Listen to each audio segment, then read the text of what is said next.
Give your dog the best start possible.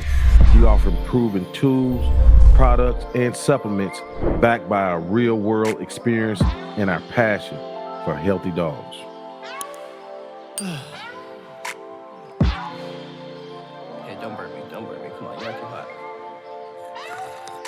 Welcome to NWA Connie Corsos podcast, where we talk all things dogs. Don't heed it when solemn rain, nor when it calling me. Darkness is novelty, but still pray it don't swallow me whole. Hope God in all of these verses in ponderance. Our surface is faltering, but I'm constantly wandering through its cracks and its crevices. Found love at a deficit. I better set the tone straight. No, it's in everything. I struggle to find it still. Wish time could rewind a little. Always hungry for younger me. Any version but current me. I roll with the current. Hope it takes my uncertainty. But certainly nothing for certain. Open the curtain, see. Exchange is a currency. Changing the landscape. I hang on the words we speak. I think I should let them go. I'm the true champion, and they make me the underdog. I'm gonna show them all they're wrong because I'm the champion. I'm the real champion. I think I There'll should let never them be go. one like me. Welcome back. What's going on, guys? NWA Connie Corso is back in the house. We welcome everybody back. We got a very special guest today. You got to be on the rock if you don't know who this guy is. Brother Haas.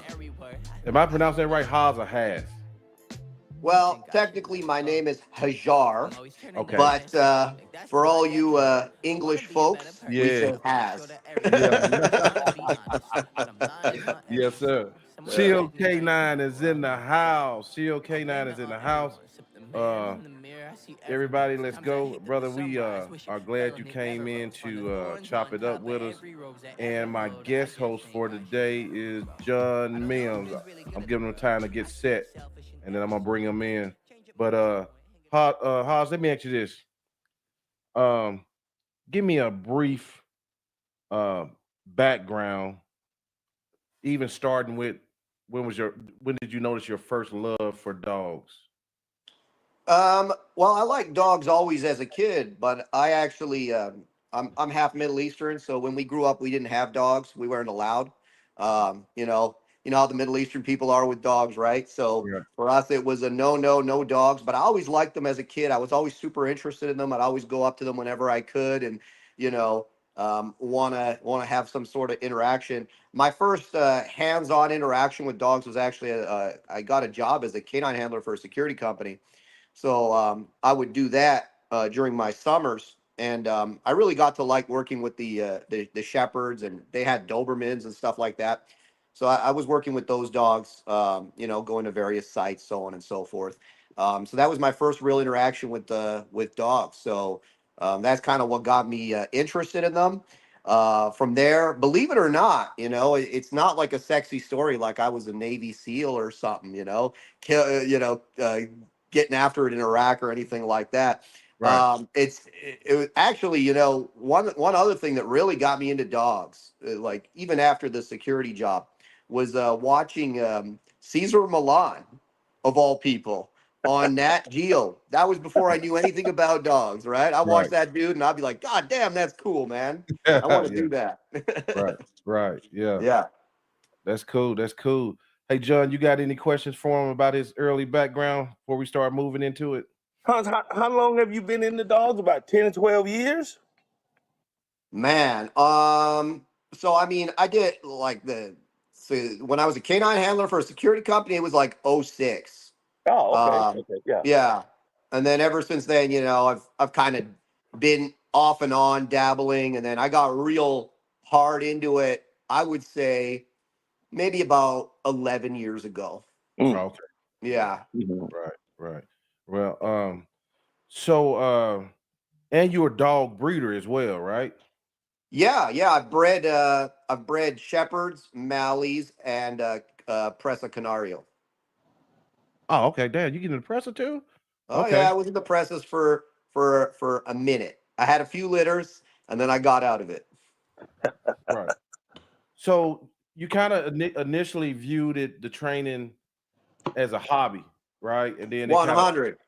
I okay. had when I started as a professional trainer at the time, like I actually got involved in IGP just like kind of on the club level. Right. And like the accepted truism in the club was that you could never make money training dogs when I Mm. got involved in it. You know what I mean? So I never looked at it as a way to make an income. I just looked at it as being something super interesting. Mhm. And then I kind of fell into it becoming my job. You know, it wasn't on purpose. It was a complete accident. Okay. Okay. So Yeah. you did some IGP. Um, Somebody asked me to 1 minute, but I'll get into that. But when was and how was Shield K9 formed? When did you So flip the Shield switch? K9, I've told this story before on like live, so I'll try and like keep it, you know, like very cliff notes. Okay. But fundamentally, here's my thing. Like I always had an interest. I had a dual interest in dogs. I had an interest in the working side, you know, the protection, the dog sports side. But then I also had an interest in dog behavior. I've always found it really fascinating, the idea that you get this dog that's like, you know, out of control. He's crazy. He's biting people, whatever, and you get this dog in line, and you get this dog so that they can go out in public and nobody knows that this dog used to do that kind of stuff. I always found that interesting. I always found that fascinating, kind of like taming the beast, so to speak. So I always liked that. And then of course the dog sports side, and the protect, just having a dog that will protect you, that kind of stuff's always been interesting for me as well. So Shield Canine was kind of a compromise between those two interests. My goal initially was, you know, like I said, I get a lot of people approaching me when I'd be walking around with my dogs. I think at the time I was running, I had two shepherds at the time. And people would be always asking me, like, oh, can you help me train my dog? Blah, blah, blah. So if I was, I had a regular 9 to 5 at the time. And I said, you know what? Let me start doing some training on the side. You know, maybe I make a few $100 and we'll have a good time. I get to work with more dogs, and that's going to be a plus for me. So I started doing that actually out of a farmer's field. Hmm. I had a farmer's field, and I would just, you know, 2 months, half the year, obviously we get a lot of snow, right? So half the year I would train out of there. And I did that for about a year, before I realized, man, like this is really picking up way more than what I expected it would. And if I want to keep doing this, I think I need to get a little more formal about it, a little more serious about it. So then I rented a small commercial unit, and you know, I really got my website going and all that stuff. But Shield Canine, like the idea of Shield Canine was, I wanted the protection side, but I also wanted the training side. So it kind of, for me, it was like, you know, Shield, obviously protection, right? But you know, also I thought it was a cool name, and at the time I didn't see anybody else using it, so I said, let's be Shield Canine. Mhm. Yeah. Right. You Gotcha. find your part of Canada where you live is it was more you didn't have a lot of competition there, or it's just a good spot where you pick that you can grow real quick. So when I started, there was no, like I told you, the accepted reality was that, you know, like everybody kind of agreed that you would not make money training dogs, pet Mhm. dogs, right? Like there was no money to be made really. And I was told that by people that profess to train pet dogs. And I told you that Mhm. that was like my first kind of interaction with the industry, was people who were in the industry not make, clearly, obviously, like you can see, right? Like they weren't making money, they weren't doing well.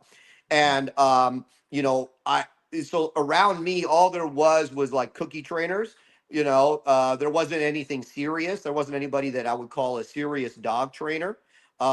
So there wasn't really, the type of training that I do was not prevalent when I started. Now, obviously, now they're a Yeah. dime a dozen and they're everywhere, and you know, Mhm.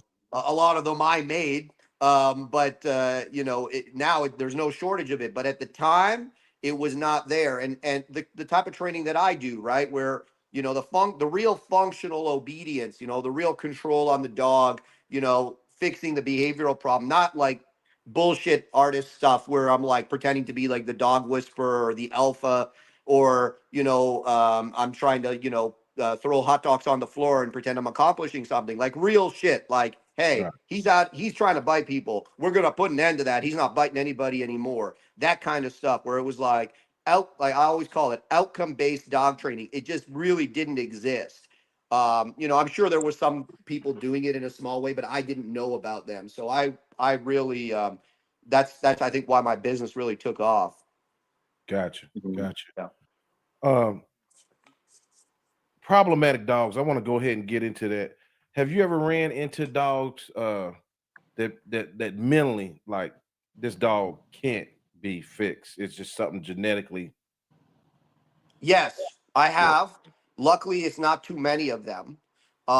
But like I could probably count on the finger of one hand over the last decade of dogs that I've run into where I'm like, oh yeah, we got a neurological issue here. You're just the neurons aren't neuroning. You're not it's not coming together. You're not learning, right? Um, uh, I've run into a couple of them. Believe it or not, one of the worst ones I ever saw was a sheepadoodle. This thing was a psychopath, Yeah. like bit everybody, bit the owner, and like just was incapable of learning not to do it, learning, he could do some things, but like it would always be a very quick and fast regression, there's been a few dogs where I've seen that to be the case where it's like, just like with people, right? Like some of us are born, unfortunately, not well in the head, and there's a lot of reasons for that, whether it's a developmental issue, whether, maybe early experience. I'm a big believer in genetics. And just as we know, some human beings, unfortunately, aren't born with the best genetic genetic quality. It's the same for the dogs, but it goes a step further, obviously when the dog is like a severe danger to everybody around him. But luckily, it's not so common. I think it's very overdiagnosed, to be honest with you. Okay, let me ask you this question: do those dogs that you run into that you can identify the problem, the behavior issues or whatever, do you try to rehab those dogs like a lot of people say they rehabbing the dogs or whatever they call it now, where they say they're fixing the dogs? Do you ever try that, or you do it, or you believe in it? Well, look, what do we mean by rehab, right? Like, are we being like, I don't buy into this idea that you can completely change a dog's natural predisposition, Mhm. right? If a dog wants to fight other dogs, like if you get a real proper bred game pit bull, this is the Right. example that most reasonable people can understand. You get a proper game bred pit bull, right, that really wants to fight another dog and is about that life, and he comes from multiple generations of dogs that were bred for that specific quality. Now, I can get that dog in public, I can get him around other dogs, and I can put a lot of inhibition on him where even though he might want to do it, he knows that he can't do it, Mm-hmm. right? But would I trust him alone in a room with another dog? Hell no. Yeah. Do Right. I know that there is a limit? There's a limit. There's always a limit. So it's like, is Mm-hmm. that dog rehabbed or is that dog under control? You know what I mean? Like for Mm-hmm. me, the idea of rehab is that you're bringing something back to its natural state, right? That's what rehab is. You're a human being. You're on drugs. You've left your natural state, right? You've put all these toxins into your body and created the dependence. That's where this idea of rehab comes from, right? So now you're rehabbing, you're detoxing, you're getting all the chemicals out of your body, you're removing the dependence that you have, or at least getting rid of as much of that dependence as possible and bringing yourself back to nature. With the dog, right, that wants to, let's say, kill other dogs, and I know this always bothers people, so I use it as an example because it kind of puts it right in your face and gets you face to face with nature and reality. He wants Mm-hmm. to kill other dogs. How are you going to rehab him from something that is his natural state, right? Right. So that's my opinion on that. But for Mm-hmm. sure, you can get a dog that has a lot of genetic predispositions that, let's say, aren't particularly productive to living in healthy, in civilized society, and you can get that dog to the point where the average person wouldn't know he was like that. And as long as you continue to manage him properly and utilize those controls that you installed in training, you shouldn't have any issues, right? But Right. Mm-hmm. rehab, that word is overused, and again, it's something that I think a lot of cookie pushers like to use to make people believe that they can change something that is fundamental. I'm so glad you said that because a Right. lot of trainers are using that term so freely and half-heartedly. Saying, "Oh, we rehab dogs or we reprogram." Yeah, you can reprogram them to about 98% maybe, and then when you Yeah. give them back to the clients, if they don't keep up the work that you put in and you teach them how the dog was reprogrammed a little and how to keep that stuff going and where that behavior never pops back up. I think that's where a lot of people run into those issues at with that. And I'm glad you said that because not a lot of trainers are willing to admit that. They just kind of, like I said, cookie cutters. Oh yeah, I can rehab them. They charge them a ton of money, and then they just turn them out, and whatever happens, what happens. Yeah, I think Yeah. it's important to be really realistic with people. Like I'm always overly pessimistic with people about potential outcomes. And I know it drives some people away, but I'd rather under promise and over deliver than over promise and under deliver. Mm-hmm. That's my outlook. And the more you're realistic about it, I think the more potential for success you have. There's nothing wrong with some dogs, like I said, like I've had a lot of dogs that are really antisocial dogs that, will bite somebody in the street for no reason. That I get to the point where they're completely off leash obedient. They're next to me. Nobody would know that they're like that. You know what I mean? But doesn't mean that I changed who they were fundamentally. I just put a lot of inhibition on them and taught them, hey, you better not do that. That's not allowed, Mm-hmm. Yeah. You mentioned genetics earlier. How aggressive of a breeder are you? I mean, for the you dealing with dogs that have specific function. How aggressive are you at keeping traits in your lines? So I actually, I've learned a lot with breeding and with breeding a lot of different lines. I don't take anything, a lot of people, they hear someone say it on the internet and then for them it becomes like truth and gospel. Mm-hmm. Now, for better and for worse, I'm not that guy. I always have to find out for myself, whether it comes to breeding, training, anything else. So sometimes that means I get to learn the easy way, and sometimes that means I get to learn the hard way. So Right. I'll tell you this, like a couple years ago, I completely scrapped my German Shepherd breeding program. Completely. Like I got away from it. I didn't have like a litter for 2 years, right? And I just, actually recently got back into it. And that's because I had to be honest. I didn't like the consistency of what I was producing, and I decided, hey, you know what? This isn't good enough for me. Yeah, I could continue to sell puppies and people will buy it because has bred it or whatever. But for me, it wasn't like I wasn't happy enough with the consistency. There were some good dogs for sure, but like the consistency wasn't what I wanted. Mm-hmm. And the belief that I had about certain traits and how they carried across and stuff was not what I wanted. So I got away from it. Now I got a whole bunch of new females, and they're all actually now starting to come to that age where I can breed them. I'm actually waiting for a few heats right now. Um, but yeah, like, certain things like reactive aggression, prey, nerves, all of these types of things that we look for, stability of temperament. I never really had a big problem with health. Like health, I've always generally been pretty fortunate with. But those types of things that matter to me, right? The character of the dog. That's something where I've definitely learned a lot through trial and error about how that carries to the puppies. So for me, like I said, I started fresh with some lines that I've seen over the years. I've seen those lines and I really believed in them because I'd seen like multiple dogs from those lines. So I did the hard thing, right? I bought puppies from those lines, raised them up, x-rayed them, put them through training so I could really learn what the dog was, not what I wished the dog was, but what the dog Right. actually was. And now I have a brace of females right now. I got about 4 females that I believe in, and I believe they're going to produce the next generation for me. And I'm going to have several different types that I'm going to be using moving forward. And then I'll be able to really put my stamp on a line. I will say, like, you don't have a line until you're like 2 or 3 generations in. And for me, I've only ever kept first generation. I never kept second generation. So I don't say that I have a line, right? Right. Right. Yeah. Do you think the male is replacing the shepherd? No, they're Okay. very different. Okay. In my opinion, it is harder. It is harder to find a good Malinois than it is to find a good German Shepherd. Mm. You see a lot of people fooling around with Malinois, but inevitably, and the thing with the Malinois is it's really easy to make you look good in a very specific context, right? So you'll see people that the dog just has banging obedience, like very fast twitch. He's an athlete, he's moving, and the dog is super fast in the obedience, super flashy in the obedience. But then you watch that dog track or you watch that dog's protection and you're like, ho, ho, where'd you go?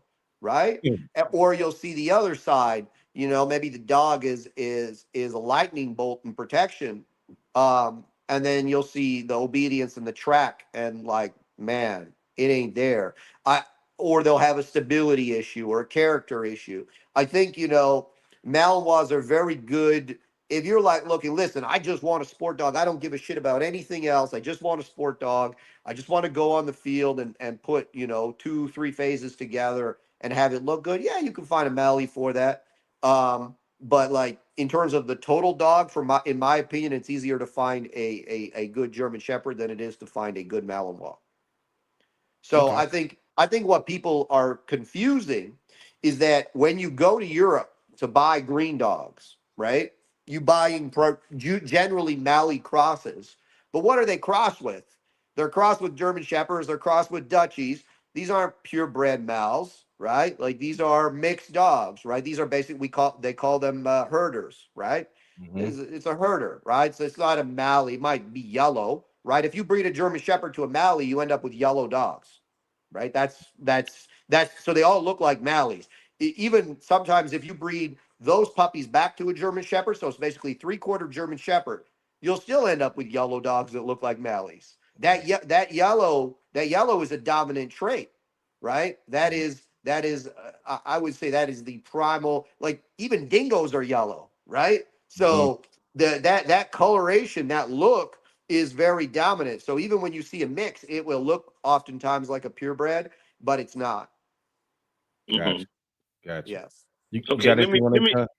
Okay. yeah, piggyback this part. When you say the people that get a Mally, that and it makes them look good. Well, I've been taught and been training long enough to I look past that to see the actual skill that's in the person, because the dog most of the time will make that person look good. Would you say? Yeah, I Yeah. mean, look, like, Yeah. I'm speaking like from a very and don't get. I know all the Mally people are all going to get upset with me. Listen, I ran 2 Mallies for like years, and I competed with a Mally in IGP, right? I'll probably Hmm. do it again at some point. They're a different kind of dog, but they can make you look good in a specific context where maybe you don't deserve to look. You're Hmm. not as good as that. So, like, I'll give you an example. My Mally that I competed with in IGP, he always made me look good in obedience. And protection. When he was under control, he would look real good too. But that had not much to do with me. You know what I mean? It was a good dog, and you could have trained him 5 different ways, and he still would have had like a good outcome. You know what Hmm. I mean? Because Hmm. there were certain traits, genetic traits that he had that lent him to performing well in those areas. So this is what I'm speaking about. For me, German Shepherds are a little bit harder to train. For instance, when we're talking about creating like really nice obedience, for me it's harder to make nice obedience with a German Shepherd than it is with a Mally, and also harder for it to make it as reliable. But for me overall, right, like, the Mally, because of the qualities that it has, kind of like the Border Collie. It's basically like a Border Collie with Hmm. aggression, right? Yeah. There's a reason why a lot of trainers like Border Collies. There's a reason why a lot of trainers like Mallies. So there's nothing inherently wrong with it, as long as we're calling a spade a spade. Hmm. And that's what I think a lot of it is nowadays, that people don't want to call a spade because a Mally will make an average trainer look superb or lower class look medium. I've Yep. been breeding males myself 27 years, and I've seen them all at different levels. I've had some that wasn't worth feeding. I've had some of them that I've gotten back from other trainers from the military that they just couldn't handle. So I've seen them at both ends of the spectrum, you know. But when people nowadays, some of the younger trainers getting into the business, and they get a nice Mally, and I'm this, then they go jump in debt, and then 3 or 4 years down the road, because that Mally made them look good or it's easy to do, then they come across somewhere they really have to put in the work to Yep. get the best product. Then that's when they become in trouble. They get in trouble, and then before you know it, they fold it up, and then they're down the road they go. You know. Uh, yeah, I've seen that. And the other thing that I see with the Mallies is this: it's easy. Mally will make you look good for 10 seconds on Instagram. You know, let's see your trial. Go trial with that Mally. No Hmm. collars, no nothing. It's just you and that dog on the field. Let me see you at a high level and what you can do. And oftentimes you'll see, man, it's a little bit of a different kettle of fish at that point. Now all the bullshit is gone, all the help is gone, and now it's just you and the dog, and we get to see you and we get to see the dog. And a lot of the times it's not the same picture as it was for perhaps on Instagram or Facebook or wherever. Gotcha. Well, I looked at some of your videos, and it wasn't hard to. It wasn't long before I could tell you don't give a shit. I said I got to go get him. So with that being said, we finna step down in the fire a little bit, guys. I want to know your first off, we'll start with this, your personal training philosophies. I heard you talk about simplifying dog training and like truly understanding canine behavior. And what's your philosophy, your approach to most dogs? My goal is that if I talk about dog training, the average person can understand what I'm saying and not know anything about dogs. I know that there's this big push nowadays to, I call them like the Jedi master dog trainers. You know, they're walking around fucking barefoot, you know, long hair, whatever. They got the special hat or some weird shit that they got going on, and they're acting like, you know, they're some kind of like Buddhist monk, you know, talking about dog training. I just want to be like a regular dude. I'm going to talk to you about dog training, you know, and you should be able to understand what I'm saying. Yes, obviously that there's some stuff that is complicated and maybe not so easy to understand, but I try to get rid of all the bullshit, whether it's scientific mumbo jumbo, you know, that we all use these words, but these are the words of people that did not know how to train dogs. Never forget that. They did not know. B.F. Skinner could not fucking train a dog to save his life, right? Pavlov probably could train a dog, but it's still like comparatively speaking, he understood like next to nothing about dog behavior, you know, compared to someone that's been training them in a real way for 10 years. I appreciate, you know, the various concepts that they brought forward through laboratory experimentation, but let's not deify these individuals. They were not dog trainers and they did not know how to train dogs.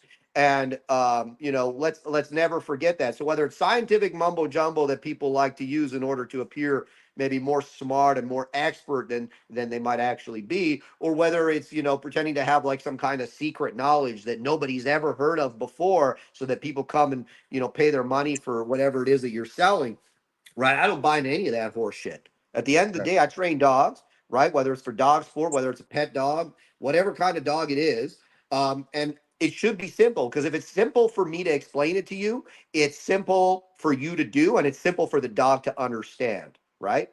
Right. That's my philosophy. Let me ask you this. Who was your, sorry, John, let me just ask this one real quick. Who has been your biggest influences in dog training?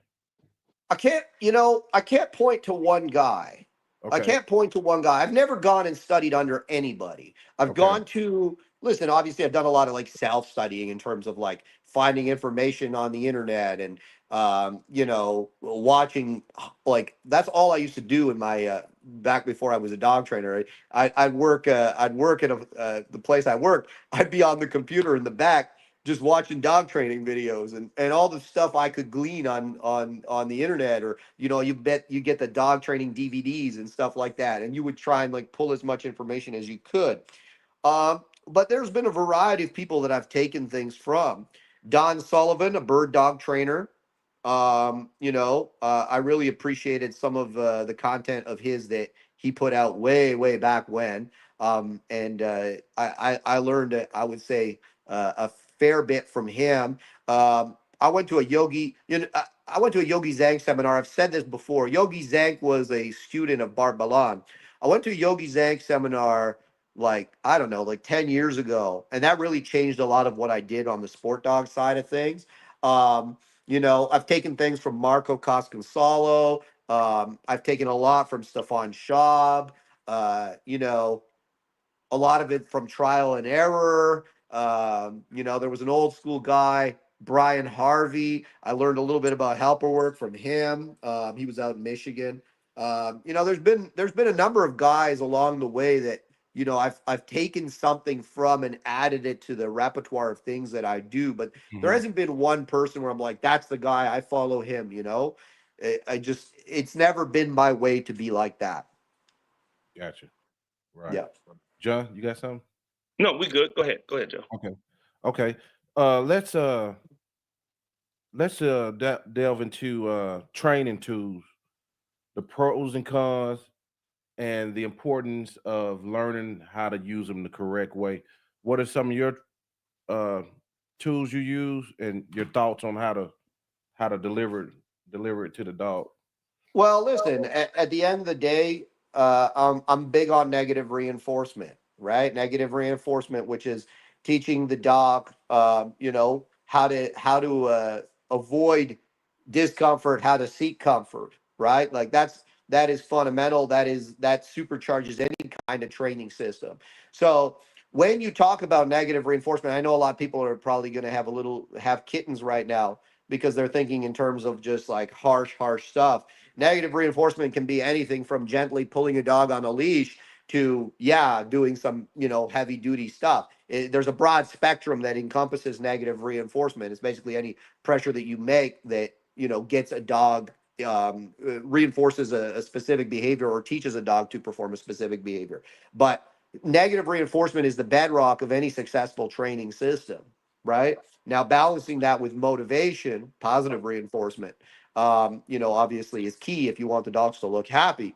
But if you want the dogs to be reliable and if you want the dogs to be resilient, not just reliable, but resilient, right? Resilient means they can overcome stress, whether it's internal or external, and accomplish the job that they need to be able to accomplish, right? They can moderate their motivation. You see a lot of dogs, right? Like the high drive dogs, they want something so bad, their motivation's through the roof and it destroys the clarity, right? But when you layer the negative reinforcement in there, it creates a lot of clarity, creates guide rails, for the dog so that they know where they can go and where they can't go.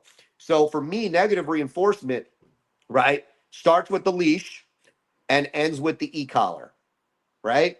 The leash for me is obviously step one, right? Just a regular leash. Like I'll train a puppy on a leash or a slip lead for like 6, 7, 8 months. Like my personal sport dogs don't generally see the e-collar until maybe 10 months, maybe, right? I do everything. I teach them all the negative reinforcement with a leash.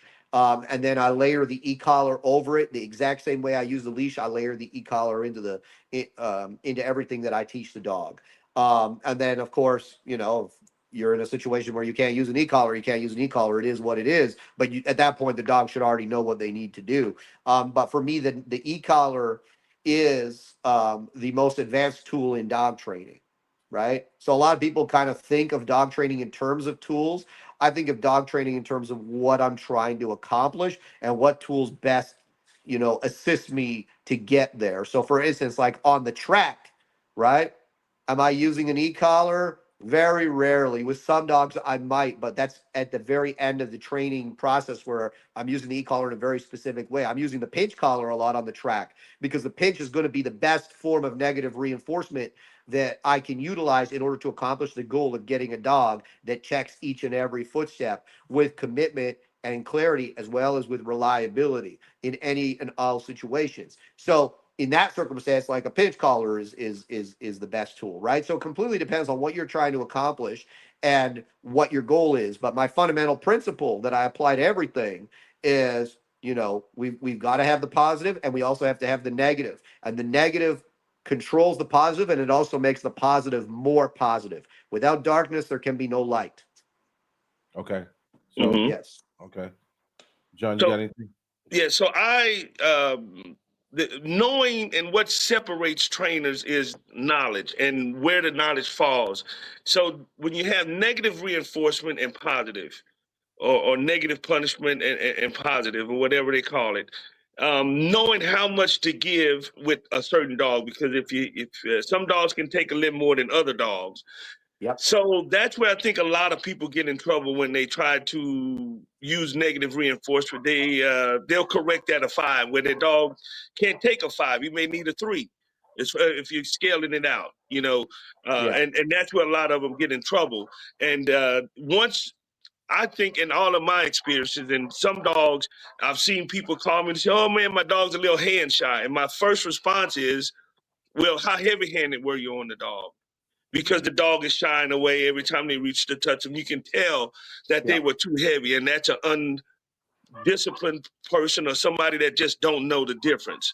And there's a lot of trainers that do it, and then they try to come back and they try to cover it up or fix it up and all that. Where it's too late now, it can't be fixed. You You can know, see it. in my opinion, it can't be fixed. I should say. You know, I'd rather not use e-collars unless it's just a must, where I just have to. I'm not saying I don't, but if I don't have to, I'll try everything else in my toolbox before I use that. And what I mean by toolbox, I mean this instead of an actual tool, you know. So knowing and just knowing how to correct the dogs, how much correction is needed to fix that particular problem. And then you have to judge the dog's temperament to take that negative punishment, because some of them, they won't recover well from it. I think it really depends on how you use an e-collar. So for me, Mm-hmm. like especially if we're talking about, dog sport, or a working dog or something like that, the way I would use an e-collar with that dog is significantly different than the way I would use it on a pet dog, Mm-hmm. right? But for me, the way I look at an e-collar, okay, when we're speaking in the context of a working dog, all right, think about a performance car, all right? Performance car has a lot of horsepower. It's really fucking fast, right? It goes really fast. But what does it need in order to control that speed? It needs upgraded steering, upgraded suspension, top tier braking, right? It needs much more advanced controls. It can't have basic level of control. It must have a very high level of Mm-hmm. systems that control the car so that it does not go out of control. Cars that are famous for being really dangerous to drive are generally cars that have something wrong in the suspension or something, that wasn't up to par, whether it was in the way the brakes were manufactured or the steering or anything else, right? Engine displacement, whatever. For me, the e-collar is all those things rolled up into one. The e-collar is the suspension, it is the braking, it is the steering, right? And when you use it the right way, it's also the gas. So when you Mm-hmm. see me train my sport dogs, right? I'm not using the e-collar because I need them to listen to me. That's not why. Like, I don't use the e-collar in a way that it's like, this is so that you have to do what I tell you to do. I use the e-collar to ensure that I have minute control over the way that they perform every single behavior that I want them to perform. It's not enough that you sit. How fast did you sit? It's not enough that you're healing. Exactly where is your head and where is your ass in relation to me, right? Every little thing matters. And that e-collar allows me to constantly give the dog feedback, right? And I've done it many times. I'll take the fucking e-collar off, whether it's for a trial or whether it's just for a video to show that I can. And the dog will do all the same shit. But what it allows me to do is in a training session, there's constantly little feedback that I'm giving to the dog. Hey, that's wrong. Ooh, there, that's it, right there. Or, hey, I need a little more from you now. A little more, little more, little more, little more, right? Ooh, slow down, slow down, slow down, slow down, right? The e-collar is me constantly giving the dog feedback. For me, the leash is how, of course, we start with that. And the dog learns how to accept signals from the leash, whether the signals mean, get after it, right? Whether the signals Mm-hmm. mean slow down, back up, pivot your ass in just a touch, speed up into that down, right? For me, an e-collar is simply a wireless leash, right? So for me, it's not like, oh, and I understand why people, look at it kind of as a thing of last resort. For me, it's not a thing of last resort. For me, I don't care whether it's a fearful dog, whether it's a sport dog, a police dog.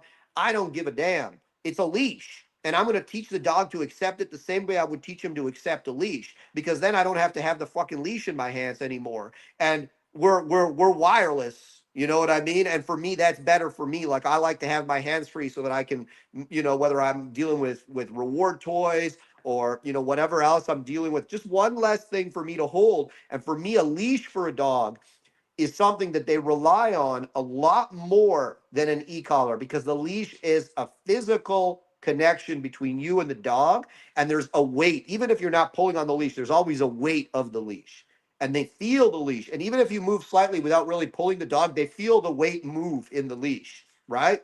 And the dog is able, in my opinion, with the leash, it's fine in the beginning, but the dog is able to shut their brain down a little more and think less about what they're doing, because it's kind of like walking along and then you feel a little pressure. It's like, oh yeah, that means I go this way, right? You don't have to open your eyes. You don't really have to think about it. It just means you go that way, you go that way. Ooh, that means I sit. Ooh, that means I lie down. Whereas the e-collar now, there's no direction to it. It's just there. And the dog now must engage his mind in order to solve the problem of it. Now, of course, the way you introduce it to the dog is he does understand what it means in the various contexts that you're giving it to him in. But he must utilize more self-control with the e-collar. He must utilize more impulse control with the e-collar. He must be more motivated with the e-collar. So for me, advanced e-collar training is is a thing that I'm working towards. It's not a thing I'm trying to get away from, or it's not a thing I'm trying to avoid. But that's just how I look at it. Let me ask you first off, everybody, get the likes up. If you're watching on Instagram, YouTube, Facebook, get the likes up, share it. How do you introduce the e-collar? I mean, when you first start using it, do you start hitting them, or do you get them used to wearing it, or not? Well, obviously, look, for a sport dog, I'll often have my like puppies wearing it and I'll never use it. You know what I mean? They'll just have it on. It's just another collar for them. It doesn't mean anything. Like my dog right now, he has no clue what an e-collar is. And he's been wearing one for 5 years, my primary sport dog, right? Right. Like it's just something that he wears that it just means we're gonna go do shit as far as he's concerned. Doesn't mean anything from a physical standpoint. So yeah, I mean, like the first time they wear it, we're probably not gonna use it. For a pet dog, typically I'll introduce it in the context of a recall because for me, that's the default behavior I want to teach a dog when they feel that stimulation. It means get back, right? That's for a pet dog. For a sport dog, I'll typically introduce it in the context of active behavior. Because what do I want the e-collar to mean? Right? I don't want the e-collar for my sport dog. I don't want the e-collar to make him low. I want the e-collar to bring him up. Right? I want to see him work to defeat the e-collar. And I want him, I always say, like, my sport dogs eat e-collar like it's candy. Right? Like they enjoy that shit, right? It brings them up. It's a comforting feeling for them, right? It's help for them, but it's also motivation for them, right? It gets them faster, it gets them more active. And the reason why is because of the way they learn to deal with it is active work always. So like in the beginning with a sport dog, I have two ways that I like to introduce the e-collar. One is in barking. I'll have the dog back tied and I'll have a dog that likes barking and I'll add it in the barking. So it'll reinforce the barking, right? So he'll learn, oh, that means bark more, right? Get rewarded. So he'll learn it from that context. Or I'll do it in go and come, right? Go and come is when you have two balls, right? So you hold the dog by the collar, you throw a ball, he wants to go get it, you buzz him, he goes, right? The second he gets it, you buzz him again, he comes back, and as he comes back, he sees that second ball there, bam, he takes the ball. So now he got electric to go and he got electric to come. And the electric was paired with something that was extremely motivational, right? Go and come, right? So those are the ways that I like to introduce the e-collar to a sport dog. It creates a very active mindset. For me, the e-collar, I never want to see a sport dog take an e-collar and get low. I never want to see a working dog, with some exceptions. I shouldn't say never. There are some police dogs, but that's a different story. Anyways, generally speaking, I never want to see, a working dog take an e-collar and get suppressed. I want to see them actively work to solve the problem of the pressure, but in an active way, right? Active, right? Like you'll see if I use the e-collar on my dog, let's say he's a little in front of me in the healing and I catch him for forging.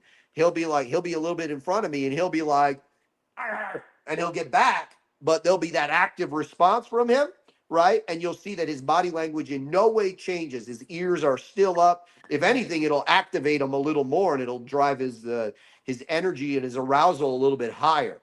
That's the response I want from the e-collar. Gotcha. I also use it a lot in protection too, whether it's for grips or for barking. Gotcha. Okay, I'm gonna ask a question. This is from Mr. Alexander Guntas. He's a German Shepherd man. He visits this channel a lot. He got these questions for you. First thing, he want to know your thoughts on stick hits in Schutzen 3 trials. And the second question he wants to know is what do you think are the training differences in German Shepherds and Mals? Okay, so for me, stick hits, like removing stick hits from the top level trials, was not good. There are some dogs now that can go through and look good in a protection routine, depending on the helper, that would not show nearly the same quality if they were receiving stick hits, right? A lot of people are like, oh, it doesn't matter, doesn't make a difference. For sure, it makes a difference. If you've got, and this goes to like, there's some sensitive dogs, typically it's Mallees, right? That the dog in IGP on the grip is judged on two things, right? The fullness of the grip and if the grip moves, right? So when the dog is in a gripping behavior, right? Is the dog full and calm or is the dog growling and shifting and pulsing on the grip, right? So for those dogs now, they're able to take a full grip and they are not worried. They've been desensitized to the stick over their head. It doesn't mean anything for them. But for the more, but in the back in the day, this would mean what? 1, 2, 3, 4, 5, right? You get the fifth one across the shoulders, and then again 1, 2, 3, 4, 5, the fifth one across the shoulders. So now this means what is coming? Means you're getting one across the shoulders. That separates a lot of dogs. Before those dogs, now they just like they go to sleep on the grip, right? No problem. I know it's not coming down on me, right? Versus, oh man, it's coming, it's coming, it's coming. Boom, there it is, right? And you see the difference where it's like they're the good dogs, no problem. Yeah, if I give it to me, put it across my shoulders, I don't care, right? I eat that stuff every day, it doesn't matter for me. Whereas the more sensitive types, they're growling, they're shifting, their eyes are rolling in their head, and they're waiting for that stick to come down because they know it's coming. And you see the quality difference in the dog, right? So they've removed that now. So you're going to get dogs that come through now that have a lot more sensitivity. They would show a lot more. They might still pass, but they would show a lot of weakness. And they would be deducted appropriately for that weakness. Whereas you can now see dogs that might come through and look fantastic, and you know you won't see that weakness that is actually there because they removed the stick. It takes a in IGP. You know, one of the big things that people criticize about it is that the lack of pressure from the protection phase in the protection phase.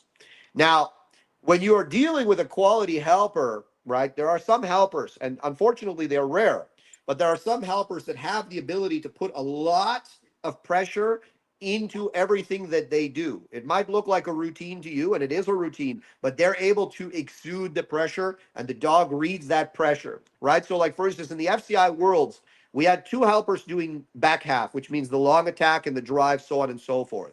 In the FCI worlds, the one they were both right-handed helpers. One of them was big, one of them was shorter, right? The big guy, he was doing fine technical work. There was nothing special about what he was doing. It was safe, clear, concise work. The little guy, this guy was putting pressure on the dogs. We saw multiple dogs run. We saw multiple dogs avoid him in the long attack and in the drives, right? Why? Because he had that extra something, right? It wasn't even that you could say he was like, yeah, he was athletic for sure, but he had that extra something that the dogs were picking up, that even though, yeah, he's not making physical contact with them or anything, for them it was a lot. And those more sensitive dogs that were getting the high points in obedience, many of those dogs were running or they weren't outing in the protection because their around their adrenaline had never been pushed that high, right? They'd never been in that place where they're like, oh my God, like I might actually be in danger here. And there are a few helpers that are able to put that across for the dog, no matter what they're doing, but there's not enough of them. So things like stick hits, I think, are really important. And it was a huge mistake to go away from the stick hits. And you will see more and more now the quality of the dogs changing. IGP is not about happy, it's about power, right? You watch a border collie healing, right? Like you can go watch FCI obedience or whatever, you know, and you watch a border collie healing. You would not say it's powerful. You would say, wow, you know, it's flashy, it's happy. The dog looks happy. When you watch an IGP dog, a strong IGP dog healing, like a strong one, like he's strong in protection too, not just good in the obedience, right? You say, my God, that's powerful, right? It's kind of like watching, you know, somebody skipping down the field versus watching a sprinter just, you know, going all out at the like NFL combine or something. So we strive for power, right? That's what you want. And power can only come when the dog has conflict, when the dog has hardness, when the dog has more than just, oh, I'm happy to do this and work with you, right? Why did they take the stick hits out of the 3 routine? Well, IGP is based in Germany, Mm-hmm. right? Like that's the home of IGP. That is the governing bodies of IGP reside there. And in much of Western Europe, there are animal rights activists have basically taken over, right? Most dog training that we do here now is illegal. You're not allowed to put pressure on the dog. You're not allowed to cause any stress to the dog. You're not allowed to use various tools and devices. And of course, then it goes over to, oh, you're not allowed to make contact with the dog. And they would view the stick hit as contacts because you're hitting the dog with the padded stick. So it was viewed as contact, and this was viewed as, oh, we don't want to appear to be doing something illegal. They're going to, and they're already trying to ban the sport in multiple places in Germany, anyways, right? Or in Western Europe, anyways. So the SV and the other associated organizations in dog sport, they're always trying to like kowtow to these, animal rights extremists. They're always trying to look good and, hey, we're really all warm and friendly and all of this stuff. So, that's why they do these things. Like they change the name from Schutzhund to, IPO and then IGP. And they're always trying to appease. But if there's one thing they should have learned from World War II, appeasement does not work. Right. And you can never appease the type of people that are trying to get dog sport banned. You can never appease the type of people that, want to ban e-collars and all of these types of things. You don't even bother with them. You don't try to appease them. Right. You be honest about who you are, what you do, and what you represent. And if it costs you everything, then so be it. At least you were honest. At least you were upfront about what it is that you do. Right. Versus trying to hide and pretend or turn it into something that it's not. So these groups, you telling me they're after the breeders, changing things with that, the training methods, even in sports, the tools and methods, all of that. So listen, here's the reality about Western Europe. Okay, most of the people that compete in IGP are, I would say, most of them are located in Western Europe. Okay, in Western Europe, in most places, the methodology, like balanced training, use of negative reinforcement, the use of various tools in dog training, are banned in many of these countries now. So the people that are successful at IGP at the highest level in those countries must train in secret. They pretend on the internet that they don't, and you'll see them every time they're training. There's like all sorts of like bandanas and shit on their dog's neck and whatever else, and it's always like they put forward like this, happy, fun vibe. But hey, man, like they still must, in order to be successful on that level, they must train in a way that is illegal now in their country, whatever country you want to, Finland, Sweden, whatever you want to talk about, right? So they all have to train illegally, and whatever they say, they all do it. And they all go to various secret places and they all train, and do what they have to do, right? In order to get to the big show, and hopefully they can be successful. But that's the reality. So what does that mean for IGP in the next decade? I don't know, but I don't think it's very good. Wow. Did he have a second part to his question, Joe, that guy? Oh, yeah, he was asking the difference between Malleys and German Shepherds. There we go. Fundamentally, a good German Shepherd tends to be a little bit more independent in the mind, and they're less biddable, right? So the trick with the German Shepherd is you have to convince them that it's their idea to do all the things that you want them to do. And once they believe it's their idea that you want them to do all the things that you want them to do, they'll be good at doing it. But the motivation, they don't generally have the same fast twitch responses that the Malleys have. They don't have the same neurotic commitment to doing things. Like Malinois love patterns. Like once they learn how to do something, they're like a little bird with it. It's like, ooh, that was fun. Let me do that over and over and over and over and over again. And just performing the behavior in and of itself for the Malinois becomes intrinsically rewarding very fast. Your average German Shepherd, they have a little bit more of a calm mind. So for them, it's not like that. They're not like so OCD where it's like, ooh, I love doing this like this exactly the same way over and over and over and over again. This is so much fun. Like for them, it's like, yeah, it's fun. I like doing it, but I could take it or leave it. I could go do something else too, right? So getting a German Shepherd tuned up to working at that level and then keeping them consistent there and reliable there, especially if it's a lot of dog, is in my opinion a little bit more challenging. Gotcha. Gotcha. Yeah. All right, gentlemen, y'all ready to step down in the fire? I want to talk about the difference in police dogs, sports dogs, personal protection dogs. What are the key differences in that? Okay. Is that to me? That's to you, yeah. Okay. Well, I mean, we have to look at the overall goals for both dogs, right? First, like, what is the goal of a sport dog? Well, the goal of a sport dog, and when we look at like obviously every sport is a little bit different, but fundamentally the goal of the sport dog is to go on the field and in obedience and protection phases, and if we're talking about IGP, also in the tracking phases, for the dog to earn the most points. And whatever that specific sport is, the dog needs to hit all the things necessary in order to, make the most points in their specific sport. Versus a police dog, the goal is to find the drugs, to find the bad guys, whatever it is that they're supposed to do. Versus a protection dog, the goal is to protect, right? I would say police and dog sport tend to be more offensive type of work, right? It's get after it type of work. Whereas a protection dog fundamentally must be more reactive.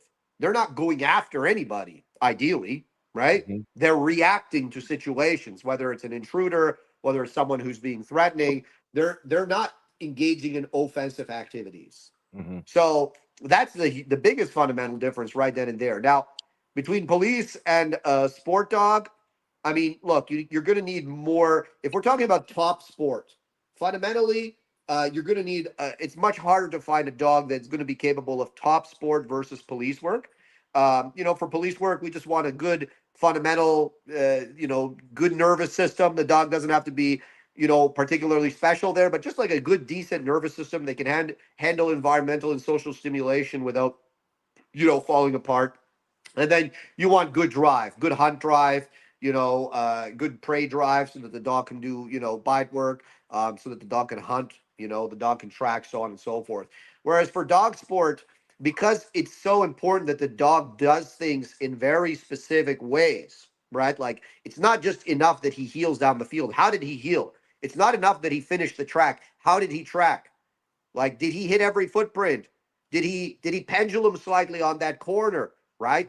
And in the pursuit of the perfection that you try to attain in dog sport, you're putting pressure on the dog to make it better and better and better, right? You're building motivation and you're building pressure, and they're both coming together, and you're hoping that you pinnacle at the same time together and you both reach the pinnacle and that you're able to maximize the performance of the dog. If one comes too much out of balance, it all falls apart, right? It all falls apart. You want to bring them both together so that you are at the pinnacle of performance when you step on the field. That's a much different type of pressure. It's a lot more pressure, and there's a lot of dogs that don't have the fundamentals to handle that.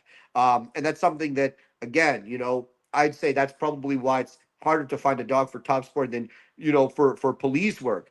But if you look at the bite work of both those types of dogs, I don't care whether it's PSA, IGP, regular police deployment type work. It's all like offensive type of work. Go get that guy. Go bark at that guy. Go, let go of that guy. Bite him again. Do all this type of extra stuff, right? Offensive type work. And that makes sense, by the way, because dog sport, especially IGP, originally was designed as a way to test a dog's suitability for that type of work. So, of course, they're engaging in exercises that, are going to be more conducive, whether it's the bark and hold, whether it's a long attack, all of that type of stuff. Protection now is a little bit of a different thing, right? A personal protection dog doesn't have to have the same qualities as a sport dog.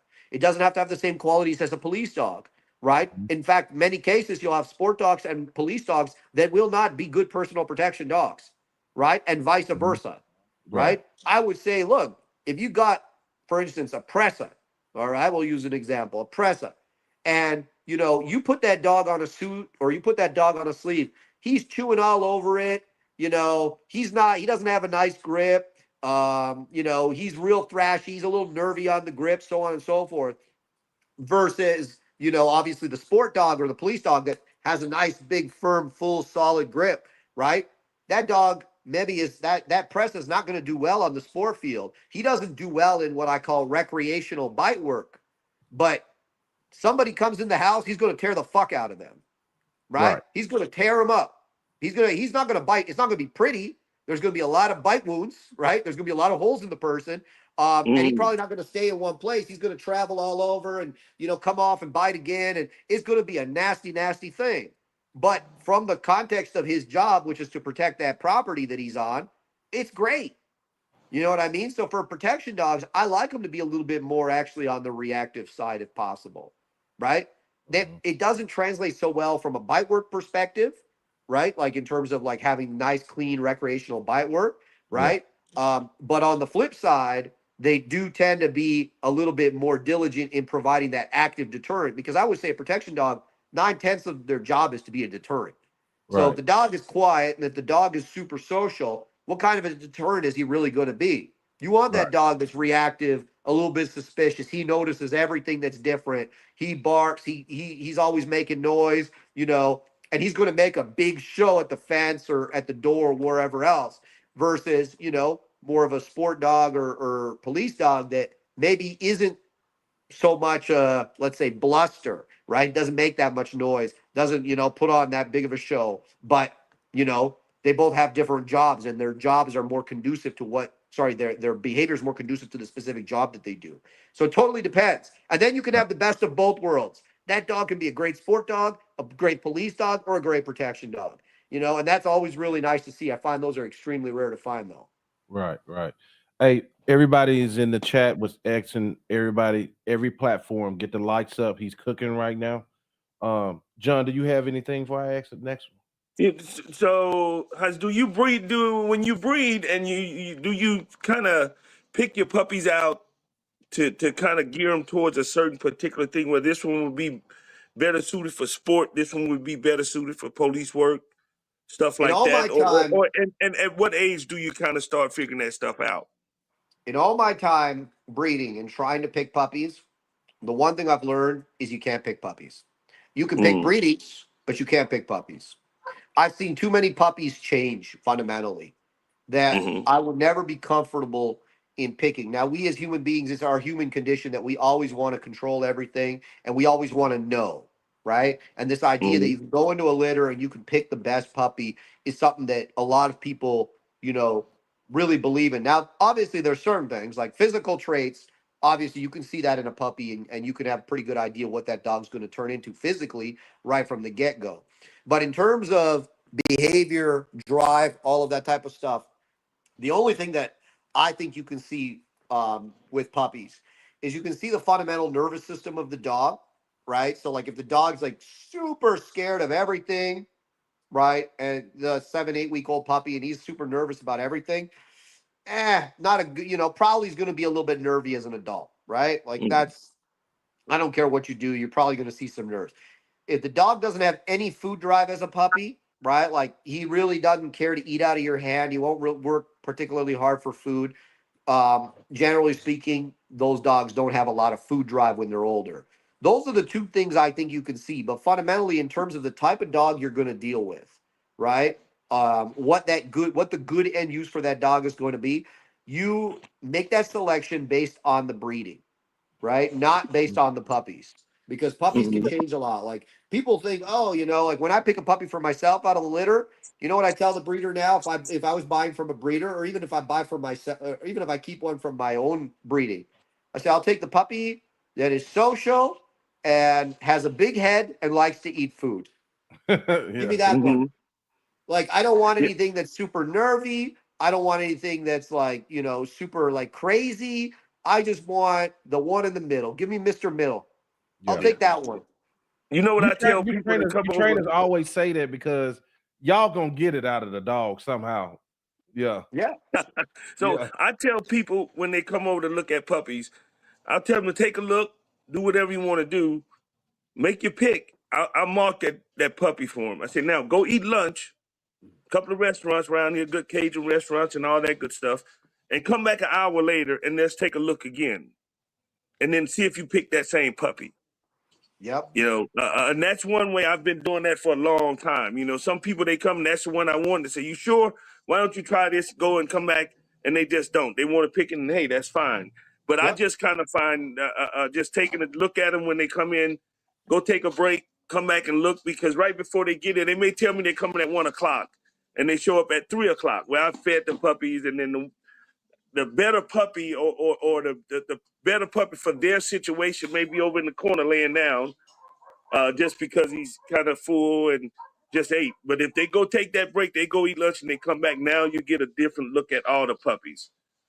Yeah. Yeah, they change. And that's the other thing too, is like when you look at a litter, and let's say the litter's 8 weeks, what people don't realize is all those puppies did not develop at the same pace, right? You ever watch like kids, like those of you that have kids, or if you're like, deal with kids, whether you're a coach or a teacher or whatever else, you'll see kids in grade 1 and all the way through to grade 8 that look vastly different, even though they're the exact same age. Why? Because some of them are developing at a faster rate than others. You see that the kid in grade 7, he has a freaking beard already. And then the other one sitting next to him looks like he's 8 years old. Mm-hmm. They're developing at a different rate. So obviously the guy with the beard in grade 7, he's probably going to be better at, like, more physically capable. He's going to be stronger. He's probably going to be more confident because he's already more mentally and physically mature than a kid that is the exact same age as him, that maybe is like even like 1 or 2 years behind, right? In terms of his maturity when compared to that kid with the beard, right? You see it all the time with human beings. And I believe that it's the same with dogs. Like, you'll see puppies in a litter where it's like, this puppy is like, look, even like the size and everything, right? Like, ah, man, like this one's a little bit smaller than the others. It doesn't mean he's going to be the smallest puppy in the end. He could end up being the freaking biggest. Just means he's like maybe a week behind, right? And for puppies, being a week behind has a huge impact on what they show mentally, physically, all of that stuff, right? And I'll find that in litters, you'll see a bit of disparity where some puppies are, maybe acting like they're 8 weeks and they're at 8 weeks, and some puppies are maybe like more in the 7, 6.5 range, right? So I believe that the place where they're at in their physical and mental development has an impact on how they might show when you're running various tests on them. So that's why it's not so accurate that you can just see it like when you come and pick them out. Mm-hmm. Gotcha. Yeah. Let me ask you this.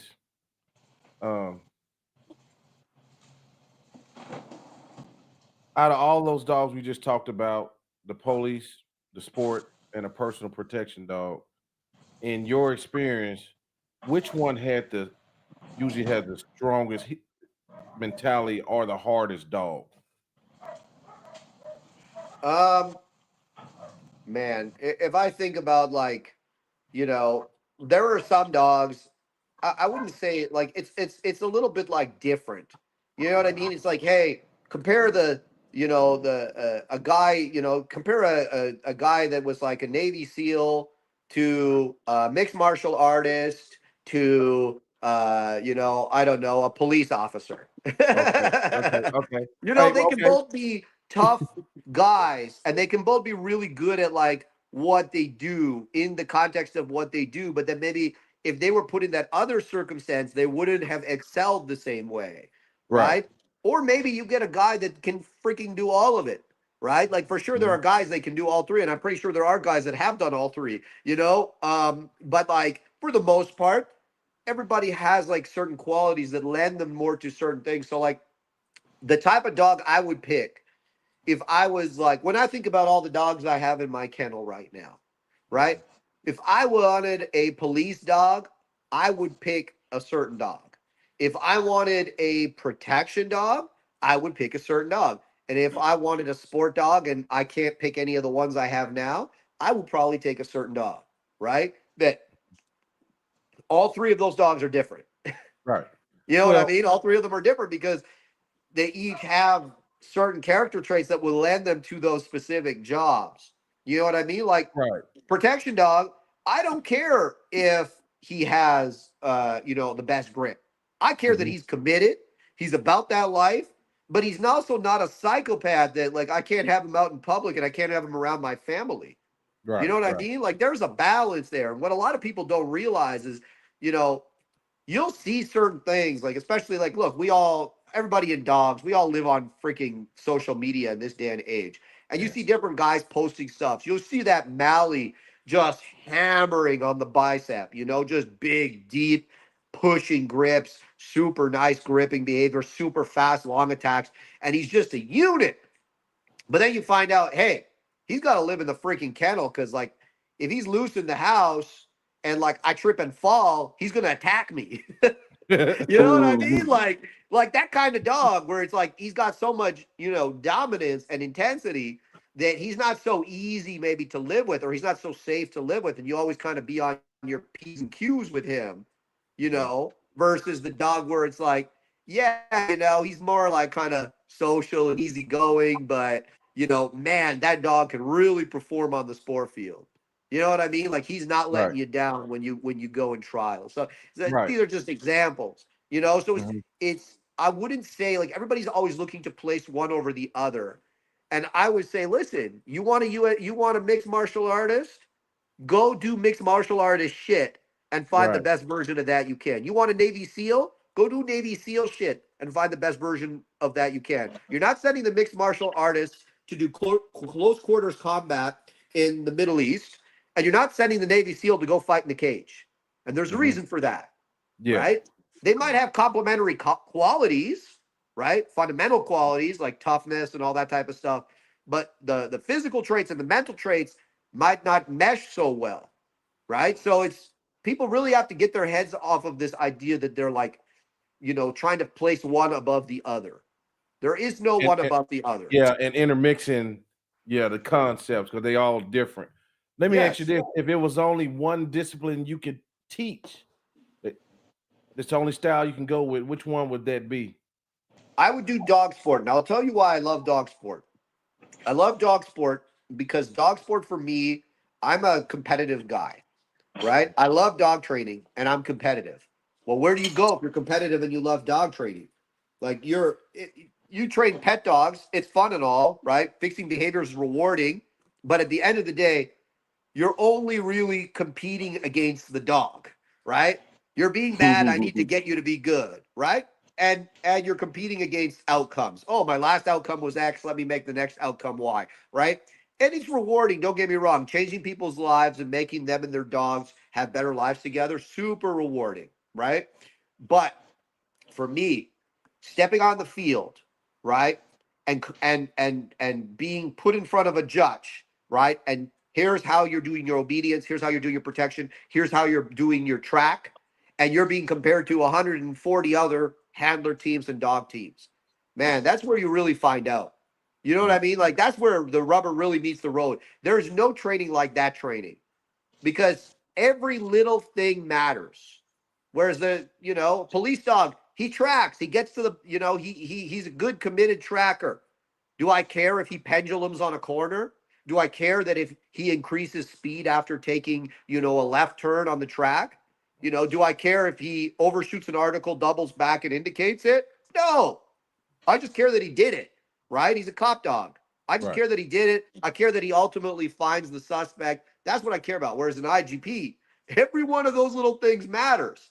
And it's the devil is in the details. And the more you work on these little details, the more you have to push the dog to excel in all these places, right? And not make mistakes as much as you can make him not make mistakes. And then do it all with no equipment, no rewards, nothing.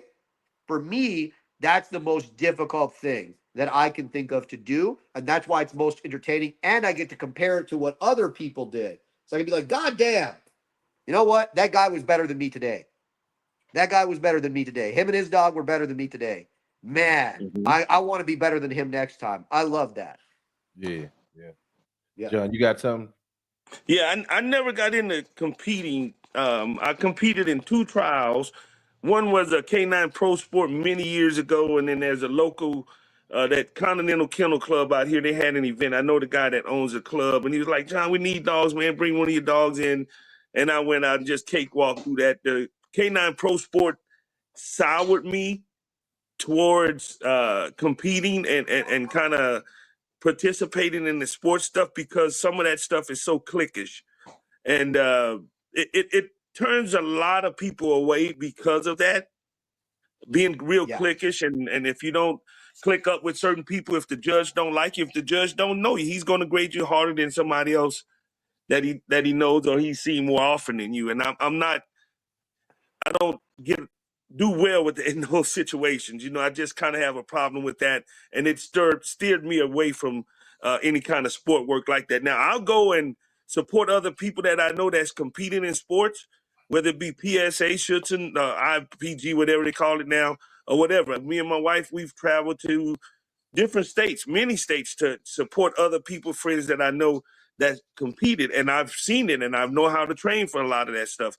But as far as competing in it and getting so close to it, I just kind of learned to stay my distance just because I don't like those type of people.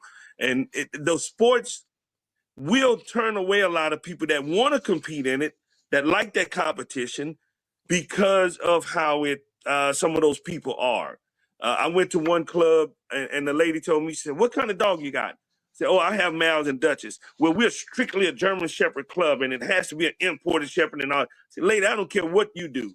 I'm here to support my buddy Dennis. I'm not here to get into that." And that really kind of pushed me away. I'm just there spectating. But the attitude that some of these people have in the sports world push a lot of people away from it, you know, and I wish that can be better, because there's a lot of people that want to train their dogs for sport and want to get into it and grow it, but they can't because the people that kind of run those organizations, you know. Let me I, ask you something. Go ahead. I'm sorry. Go ahead. Yeah, I agree. You know, look, I've been kicked out of 2 dog clubs. Damn. You know, I had probably like half of my region hating me, and probably still about 25% of them do. You know, that's the dog sport world. But that's the thing. The Mm-hmm. reason why dog sport, everybody always wants to pretend that it's like this big, like it should be kumbaya and blah blah blah. We're competing, baby. Everybody Yeah, that's wants to true. pretend like, oh, we should all, hold hands and sing together in harmony. You know, the reality is human beings are competitive. Human Mm-hmm. beings are exclusive. They're always looking to exclude, right? Regardless of what you might say, you're always looking to find something different about somebody so you can say, you know what, that's the other. Because we are fundamentally tribal. You want to talk about genetics? We are tribal, right? Yeah, We grew up yeah, in small groups. Like they say that you can only really ever be close to, we evolved in small groups, right? Human right. beings lived together in small hunter gatherer groups for probably a lot longer than we ever had any kind of civilization, right? Mhm. So the reality is we're always like that. And then when you add a level of competition, maybe in the past we were competing for food and for land to hunt on, right? Mm-hmm. Now we're competing for stupid, useless trophies in dog sports. But at the end of the day, Mm-hmm. competition is competition, Yeah, right? Yeah. And it's what creates that type of behavior, right? Mm-hmm. yeah, So Mm-hmm. I'm very comfortable. I used to bother me too, but then I said, you know what? Man, you want to compete, let's compete. I want it. I'm not a member of any dog club, right? I'm not a member of any club. I have not been a member of an organized club in a long time, but I like to compete, and I love the sport, right? And I love the complexity of the sport, and that's what drives me to do it. Not, oh, I'm looking to make friends and blah blah blah. Like, yeah, I got friends, you know what I mean? Don't get me wrong, but I didn't go into it looking for that. I went Mm-hmm. into it looking to test myself, test my ideas about training, and test my dogs. And Mm-hmm. that's why I went into it. And and that's what's kept me coming back to it.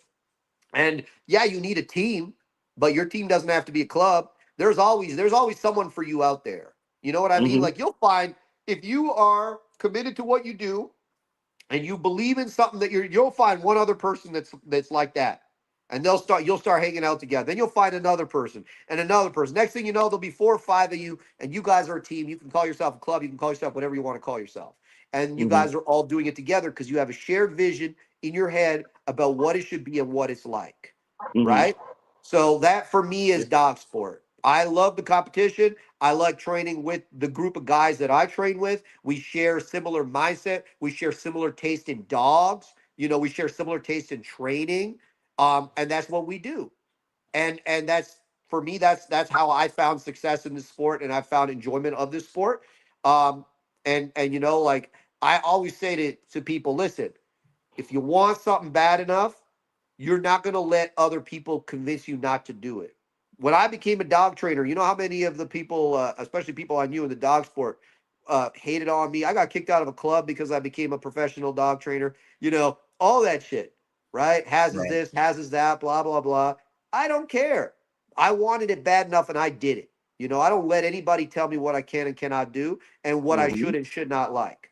And that's it fundamentally, you know. So my advice to anybody is look, for you, you got to find what motivates you and then pursue that. And it maybe dog sport isn't it, or maybe that specific dog sport isn't it. Go find a dog sport where it's like, man, I could really get into this. You know what I Mm-hmm. Yeah. mean? And get after Right. it. Right. Yeah. Yeah, that's Yeah. one thing. That's one thing I kind of noticed too. For instance, I'm trying not to blow up my son's wrestling club, but once we started wrestling, you know, we didn't have a lot of engagement and things like that. But once they start seeing that we dedicated, we not going anywhere. Then we start going out and competing and whooping on that ass like we did Saturday. People start to open up to you and things like that because and even with this podcast, when I started the podcast, I got messages. Oh, you can't do that. You ain't been in such and such this long. Blase, blase. I'm like, man, fuck you. You know, I'm gonna do what I want to do. You know what I mean? And so yeah, I think sometimes when it comes to tribalism, we do have to prove ourselves. Because, like John, you know, I've talked to you many times. You've been like, man, I've seen so many people come and go out this thing, and it's when you start to show that, like, I'm here to stay, that people Mm-hmm. kind of like, you know, give you that respect that you kind of Oh looking yeah. for. When Yeah, when Yeah. I tell people, Joe, when I jumped off the porch with dog training and decided, hey, this is it. Let's have at it. You know, I was a truck driver for years, and I used to argue with the dispatcher about getting home. I got to go home and do some dog training. You know, but when I decided to jump, of course, I had people, they didn't like my style, they didn't like this, but they couldn't deny the results. They couldn't deny what I put out. It's unconventional to a lot of people, but that's mhm, what I choose. That's my lane that I choose, and I perfected it. So I kind of shifted towards the scent work, and I'm doing a lot of different kind of scent work, and I do it a little different than a lot of people do. But I haven't had many dogs that went to certify that didn't pass. You know, but so yeah, you were right. We all have to find what we like, what we enjoy, like-minded people that enjoy doing what we do and how we do it. And then that small group can defeat a lot of people that's not really together. You know, right. the sports stuff that I experienced back in the day was just the people that like the one club, the lady owned the field that they would try on. The judges, she would fly the judges in. They would stay in her guest house. She wouldn't compete with her dogs, but she put everything was on her dime at her place. So quite naturally, it was kind of biased for, you know, and Yeah, all that yeah, stuff or control whatever, that. you Yeah, know. But yeah, and like some people in the Rottweiler world, right quick, Joe, they do the ZPT test. I think I mentioned this to you the other day. Buddy of mine in Arizona, the guy that he got his dog from Michigan, they just kind of stalled out on getting that test done until they can get in front of the judge that they knew would be a little more lenient. And you know, the regulation said it goes like this. So how you guys get around that? Now, I'm big on organizing stuff. I'm big on following the rules or the rules. Let's stick by the rules, and it shouldn't be so much deviation of the rules to where you can get around it. I just don't understand that stuff when it comes to. Well, I understand it, but I don't like it. You know, and that's kind of yeah. what keeps me away from them. Yeah. Hey guys, Yeah. again, I think let's get the likes up, and then after Haas get through with this one, we're gonna go into a quick little Q&A period. Go ahead, brother. I'm sorry. Yeah, no, I think, look, the end of the day, judging is always a subjective thing. And I've been robbed by the judges before. You know, I've been robbed, right? But you know what? You show up enough times, you'll be robbed, but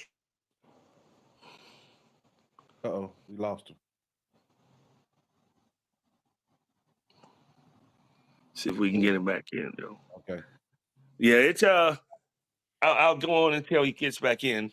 Yeah. But yeah, it's just some of these people, man, they're so rude when you go to these willing to share a lot of knowledge. You know, they kind of want to nickel and dime you, and a lot of it, I guess, is a test just to see if you're going to stick around, if you're willing to get through the tough part to get to the end. You know, and before I got in trouble with one of them or something really bad, I just kind of decided that ain't my cup of tea. You know, I'm not a part of the clique. I am the clique. I'm my own clique. I've said that Yeah. before. So on here, you know, Right. yeah. So, just different strokes for different folks, you know, and people have to find their niche and what they're good at and what they like doing and what they enjoy doing. Right. And like Yeah. you said about like-minded people, you know what I'm saying? Because some people might not want you in their cliques or whatnot, you know what I mean? They 'Cause exactly. especially when it's like you said, it's competition. You know what I mean? It's competition. Yeah. Yeah. Yeah, a lot of Here you go. competition. Bring Yeah. Hey bring that guys, heat to 'em. sorry, I'm on my phone, so somebody called me and bounced me out. So if it happens again, I'll just jump back in. Listen, Okay. yeah, just quickly about the judges. I always say, listen, I've been given gifts by judges and I've been robbed by judges. And you Mhm. show up enough times, both those things are going to happen to you. So, you Mhm. know, I think everything kind of balances out in the end. At the end of the day, seek excellence. And when you seek excellence, excellence is undeniable, regardless of whatever the judge, you know, gave you, right? Mhm. Mhm. Yeah. So that's always been my outlook on it. Right, right. Okay, I'm gonna take some questions here. The no pill man. So reactivity in protection dog is good in moderation, is what he's Not asking. general reactivity, Right. right? Like, what do you like? Everything like, oh, your dog's just an asshole out and about. No, that's not good. Just like, you know, a dog that you know is a police dog that you know likes to bite shouldn't be biting random people. That dog should Mhm. be biting only when directed to bite the individual that he is directed to bite, right? So no, a dog that leans towards being more on the reactive side in terms of the aggression, yes, I think that's a good thing from a protection dog standpoint. That's a dog that's going to notice things more. That's a dog that's going to be more of an active deterrent. But no, your dog should not be generally reactive, right? Your dog should not be just in public going off on people. Like that's not a Yeah. good thing. Right, Yeah, right. I agree with that. Yeah. Yeah. Yeah. Now she said gatekeeping is important. You damn right. You know, I was talking. I see it all the time. You know, there's young guys on the internet, and they're always going on about, you know, whatever realm of dog training they're trying to be accepted in. In this day and age of social media, there's always like these people on whatever it is, Facebook, YouTube, whatever, that they're the accepted kind of like, ooh, if these people say you're good, then you're good. You know, Mm. fuck all of that. Yeah. And I tell them the same exact thing. The reason why I have the presence I have on social media is because I said literally, I am not going to let these guys define my success or failure, Mhm. right? My success or failure is going to come exclusively from me. I'm going to share what I think, how I think. I'm going to take the risk of being wrong, right? I'm going to show people what I do for better or for worse.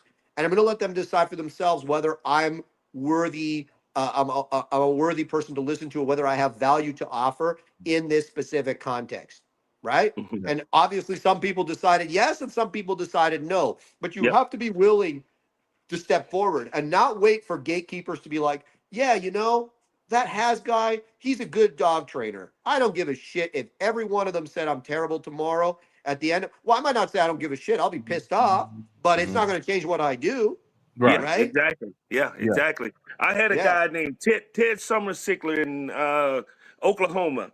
Me and him, he just years ago, he just had this thing, him and some other guys about just jumping people. I think they could I think they were just trying to run people off, aggravate people. Ned, Mims, you're not recreating the wheel. No, I'm not. But I'm doing the wheel how I want it done and what works Yeah. for me. And I Yeah. said, you're not going to stop it, Ted. I've been doing this longer than you have, obviously, because I just found out about him a couple of years ago. And it just doesn't stop me. I'm just going to keep on going and keep going. And I have videos that I used to show the problem. When I go out, I show the dog with the problem. I'll go back and work on the problem. Then I'll come back and I'll show the fix. And then I'll put the two videos together. The problem and here's the fix. I'm not going to show the fix. That's not to be shown like that, I don't think, in my opinion. But that's what that happens more often than not. The bigger name people or so-called bigger name people try to stomp on the smaller people. Well, I'm not one to stomp on. I'm not small enough for you to stomp on. I'm not going to let you stomp on it, on me, you know.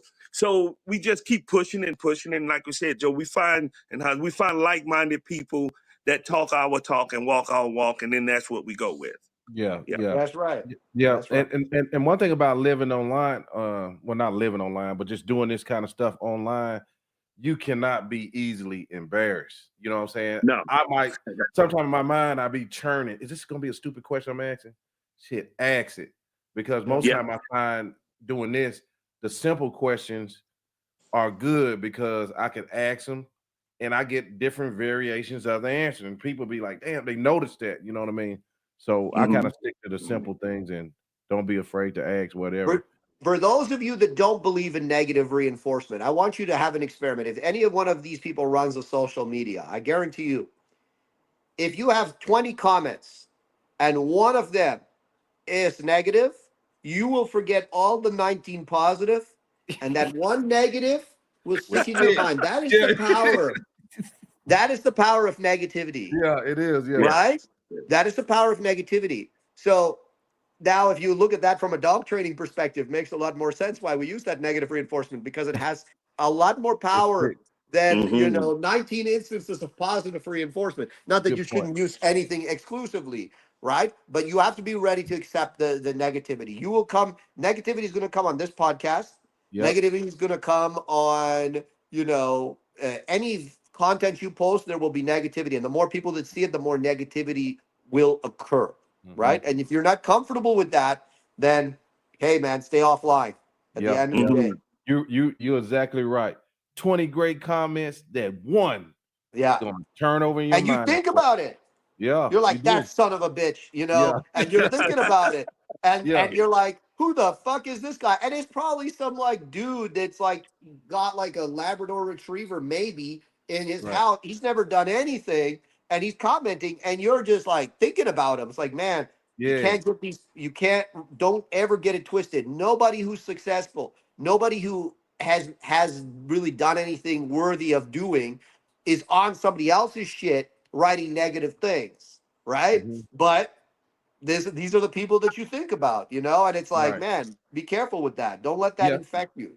Yep. And then and the number one thing it does, besides just staying on your mind, is if you engage in it. I notice like we all in different Facebook groups, but if they see me now, I get people trying to banner with me. And you know what that really is doing? Because they don't really have nothing to debate. They just see you. Oh, you didn't suck on the podcast. They just want to waste your time. And trying to wave their hand so you can see them. You know what I mean? Like I'm gonna say, oh, you interested? Let me have you on the podcast. That shit don't work. You know what I mean? So here goes another question. Can you use an e-collar to build toy drive and a lower drive dog that you already have a play relationship with? I would say not with an e-collar, right? You can use an e-collar to build frustration, which you could then channel into the toy. Generally speaking, if you have a dog that, every dog has a limit to how much drive they have for a toy. There are some dogs that are extreme, and there are some dogs that, have a moderate amount of toy drive, right? And at the end of the day, what brings that toy drive up, right, is how hard did the dog have to work to get the toy? And can you find that happy place where you're building the resistance level of the dog? Think about toys as like a bench press, right? So let's say you have like 20 kilograms, right? And you can just hit that 20 all day, right? It's nothing for you, okay? Now, the dog, if he's just basically doing a 20-kilogram bench press for the toy, it's easy. He's doing it. He's getting the toy. It's not a hard thing.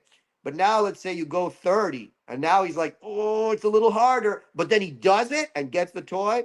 Boom. Now he's like, God damn, that toy became way more valuable because he had to go through something to get that toy a little bit, right? So the harder in his mind he has to work for the toy, the more he desires it, right? The more he wants it because he's like working harder for it, right? But if you try to make him work too hard right away, he's going to quit. It's not worth it. Right? So what you do is you slowly build up how hard the dog has to work for it. And then, of course, you use variability where sometimes it's easy and then sometimes it's really hard and sometimes it's in the middle. And now the dog's never quite sure what's going to happen. And this is what builds the motivation because now the dog's like, well, I'm working hard for it, so I must really want it, And that's how you get the dog to the point where they're showing more maybe drive than they're willing to do more than their drive level genetically is for that toy. Gotcha. Yeah. My question to the guy would be, what have you tried for toys? Because some toys may pique his interest more than others. The little squeaky toy may work for one dog, and then the little rubber toy or the Kong may work for the other dog. Then I've gotten an old sock, and I put a bottle in a water bottle. Squeaky, just a little different. So you have to sometimes play with different dogs and see what spur them on to maybe if that'll bring them up sometimes in drive. Just a different toy is different to different dogs, so you have to use that sometimes to find out what motivates them. That may be the thing. The toy with the treats in it, the kind of Kong that when he bites on it or when he gets it, he smells the treats in it, and now he wants it more because he knows the treat is in it. So sometimes that you may be able to use that to get him motivated to build it up some. Right. Yep. My question is for Mims as well. How much time do you dedicate each day to a dog's task? The retrieve, for example. Either one of y'all can jump in. Well, Go I ahead, use John. it.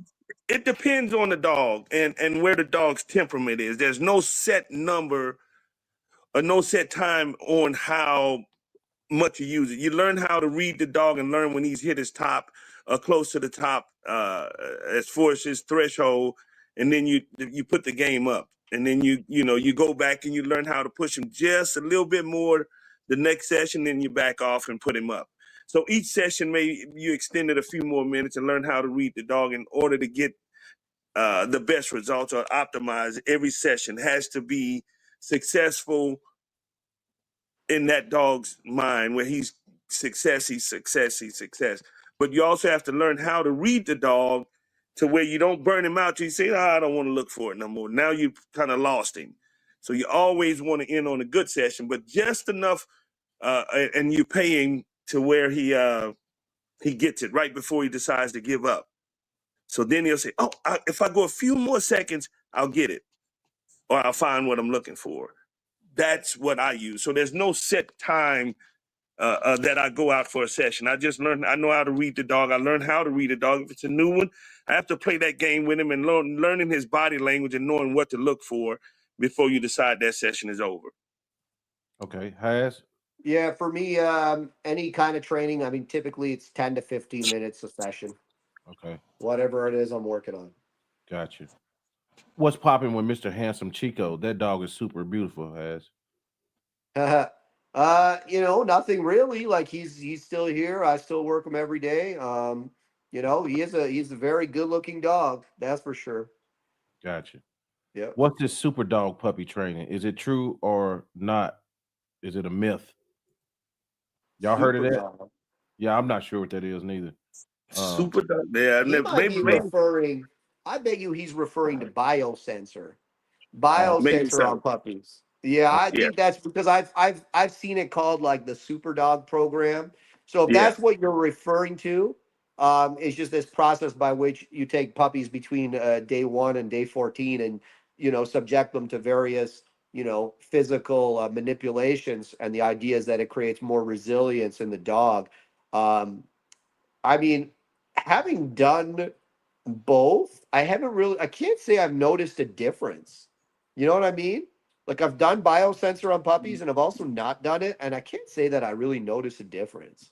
yeah. Me neither. I've never noticed not vastly different. I think the biggest thing I noticed is sometimes when they get a certain age and you don't handle them as much when they're younger, you can pick them up and they'll be kind of like, oh, let me go, let me go, let me go. They just that Yeah. handling part of it is maybe what's missing. That's about it.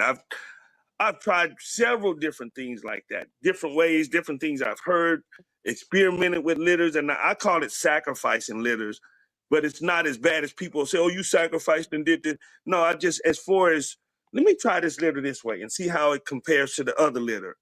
Let me Yeah. try this litter this way, see how it compares to that litter. And I've done stuff like that, and you get mixed results sometimes, and sometimes you get a lot of consistency. So, Yeah. Gotcha. Yeah. Okay. How many reps does a dog need to complete in the polishing phase of training before you consider it fully trained on that behavior? Depends on the dog. What you got? Yeah, I mean that answer can vary so much. Like what are we talking about? Like are we talking about dog sport? Well, you're never done polishing behaviors in dog sport. Think about think about an athlete, right? Like think about, I always compare dog sport to combat athletes, right? Like that boxer, every time he goes into training camp, he's working on, maybe different things, but he's still working on all the same things he was working on when he was an amateur, right? Because that's never done. You're never like, oh yeah, like I don't need to jab anymore. My jab's good. It's like, no, you Mm. work that jab every freaking time you train. You Every work that cross. session. Yeah. Yeah, like you might be focusing more on, like, let's say, I don't know, slips or whatever, but like you're still touching that jab, you're still touching that cross, right? So it's like it's the same with dog sport. You're never done. Every time you train, it's not like, oh, he knows how to do this. It's no, I need to either work on something to make this a little bit different than how it is, or I need to make it better. It's a never-ending process, right? Right. Where it's not over. The dog might fundamentally understand healing, but there's always improvements to be made in the healing or retrieves or whatever it is you want to come up with. Now, if you're just talking about a pet dog or something, it's like, yeah, does he know how to come when he's called? Okay, yeah, he knows how to come. It's like, and even with that basic stuff, you still have to reinforce it from time to time, both positively and Hmm. negatively. Otherwise, it will slip. It will slip not because he doesn't remember it. It'll slip because all of a sudden the motivation and obligation that you associated with that specific behavior has not been present for a long period of time. So he needs that to come back into the picture so that you can strengthen that behavior again. It's not a question of he forgot how to do it. It's just that he realized there's really nothing in it for him to do it. That's all. Why Yeah, should you I got come? got a little lazy at it. Yeah, if you don't use it, Yeah. you don't lose it. You just they get a little lazy, a little lackadaisical, and it hadn't been required the last 10 times you took them out. So that I guess that would be the answer to that. Yeah, that was a good answer, Harris. Yeah. Yeah. Okay. Hey, man. I think we good. I would like to thank Hash for coming out. And man, you was cooking today, brother. Everybody in the chat seem to be loving it. And John, thanks for coming helping me because I don't Yes, have sir. the expertise as he does and things like this. So all these collaborations, everything's working together for the Hmm. whole other community. You know what I'm saying? We get some good shit from it. But Yes, sir. John, we'll start from you. How do we get in touch with you? And how do we follow you and all that good stuff?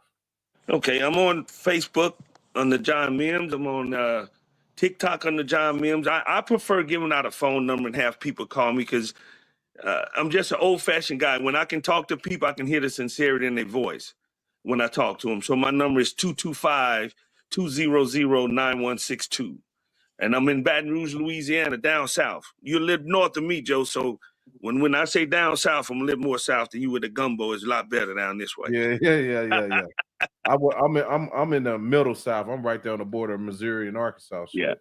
So Yeah, yeah. so yeah, I'm way down south from Canada. So you come down here, you may not want to go back up. You get some of this good stuff. Oh yeah. You know, you leave the dogs and everything. I'm never coming home. Yeah. Things like I'm that. Yeah. coming Yeah, to Florida. I'm actually coming to Florida this winter. I'll be down in Florida for a month and a bit. So Oh really? I'm yeah. Florida's a little different than Louisiana, and yeah. you hear of the Cajun culture and stuff like that. Florida's a little different. There's a little southern twang to it, but it's nothing like Louisiana, Mississippi, some of Georgia, some of Texas. But Louisiana, man, you just can't beat it. So Yeah. Nice. maybe Nice. we'll have to, Joe, put something together and we get him down this way. Yeah, I And was see if gonna we I was gonna ask him, are you one of those guys that do seminars and all that stuff in the I States? do them occasionally. It has Yeah. to make sense. I'm not one of these guys that's traveling every year doing like 10 seminars. I do like a couple a year, right? Mhm. It's not my favorite way to train. But I do them occasionally. I don't do them a lot, but I do them occasionally. can. Mhm. Right, gotcha. Yeah. Well, hey man, we do really thank you so much for coming, man, sharing your knowledge. I just want you to just personally tell everybody where to find you and all your platforms and all that good stuff. Sure. You can find us at shieldk9.ca. Shield, SHIELD, K number 9.ca. We have online training, we have in person training, we have multiple locations in Canada. And then we also have an Instagram, Shield_K9, and then you can find me Shield K9 Dog Training on YouTube as well. And then we also sell protection dogs. So shieldk9dogs.com. You can see them there. And yeah, that's me. All right, brother. Hey, everybody that tuned in, thank y'all for tuning in. Haas, thank you once again, John. Thank you once again. We'll Yes, see y'all sir. later. See you Take guys it easy. later. All right. Bye-bye. Step into the realm of canine wisdom with our podcast, NWA Connie Corsos, where we interview dog men and women from around the globe. Discover their talents and insights on breeding, training, nutrition, and the rich history of dogs. Tune in to the most underrated yet influential dog podcast on social media. Your journey into the dog world starts here.